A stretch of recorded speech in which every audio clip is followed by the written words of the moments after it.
बिस्मिल्लाहिर्रहमानिर्रहीम।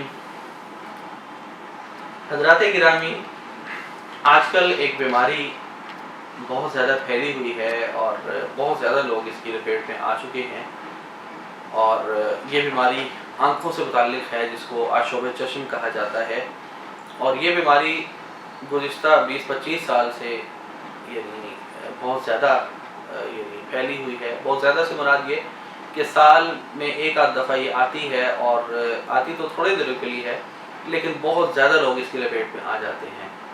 उसकी वजह ये है कि ये बीमारी एक दूसरे से लगती है। जैसे मुतअद्दी अमराज में से ये एक मर्ज़ है जिसे मुतअद्दी मर्ज़ कहा जाता है, यानी एक का मर्ज़ दूसरे की तरफ मुंतकिल हो जाता है।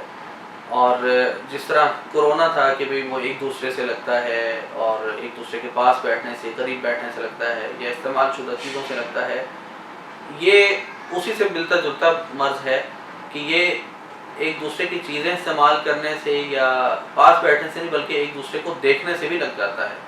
अगर एक बंदे को आशोब चश्म का मर्ज़ है और उसने एहतियाती तौर पर यानी गहरे शीशों वाली ऐनक नहीं लगाई हुई, तो उसको उस हालत में जो बंदा देखेगा साथ ही उसको वो मर्ज़ लाहिक हो जाएगा।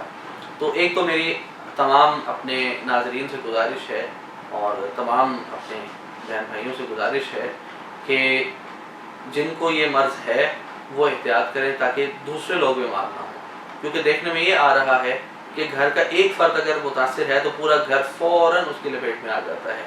वजह क्या है कि एक फ़र्द अगर उसको पता देर से चला या उसने कोई सुस्ती से काम लिया, तो एक तो तेज़ रोशनी उसको भी तकलीफ़ देगी, और दूसरा जैसे जैसे उसको कोई देखता जाएगा वैसे वैसे उसको वो मर्ज़ उसमें मुंतकिल होता जाएगा। तो अल्लाह ताला सबकी हिफाजत फरमाए, और जो लोग इसकी लपेट में हैं अल्लाह ताला उनको जल्द से जल्द सेहतयाब और शिफायाब फरमाए।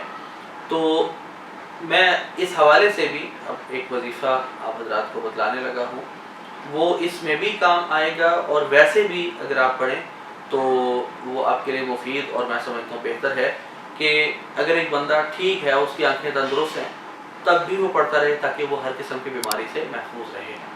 और वजीफ़ा इंतहाई मुख्तसर, इंतहाई आसान, और इतना यानी कि मुख्तसर और आसान इतना है कि आप पर वो बोझ नहीं बनेगा। वैसे तो खैर नाउज़ुबिल्लाह किसी कुरानी आयत को या किसी ऐसे खैर के कलिमात को हमें ऐसा नहीं सोचना चाहिए, लेकिन बोझ से मुराद ये है कि आपको ये नहीं होगा कि यार मुझे इसके लिए कोई एहतमाम करना है, बैठना है, टाइम निकालना है। तो ये इतना मुख्तसर है कि आपको ये नहीं फ़ील होगा कि मैं कोई इजाफी तौर पर कुछ पढ़ रहा हूँ। और ये करना है हर नमाज के बाद।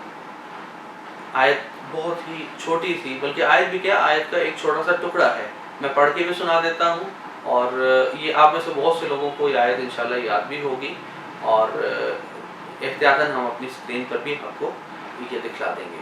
आयत है फ़कशफ़ना अन्का ग़िताअक फ़बसरुक अल-यौम हदीद। ये आयत हर नमाज के बाद यानी फ़र्ज़ों से फ़ारिग होते ही 7 दफ़ा पढ़कर अपने अंगूठों के नाखूनों पर दम करके अपनी आंखों पर फेर लें। इससे आंखों का जो दर्द है, जो आंखें दुखती हैं किसी की, वो भी ठीक होंगी, या आंखों से मुताल्लिक़ कोई भी मर्ज़ है इंशाल्लाह वो ठीक भी होगा, और आइंदा की हिफाजत भी आपकी रहेगी। जिस तरह हम जादू के मरीज़ों को कहते हैं ना, कभी मंजिल पढ़ो, मौजूदा असर ख़त्म होगा और आइंदा की हिफाजत रहेगी। ये यूँ समझें कि ये आँखों की बीमारी का इलाज भी है और हिसार भी है।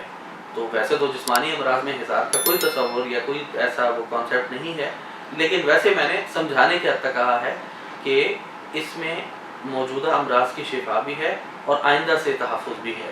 तो अल्लाह ताला हम सब की हिफाजत फरमाए, और मैं फिर ये कहूँगा कि जो इससे मुब्तला हैं अल्लाह ताला उनको जल्द से जल्द शिफा याब फरमाए।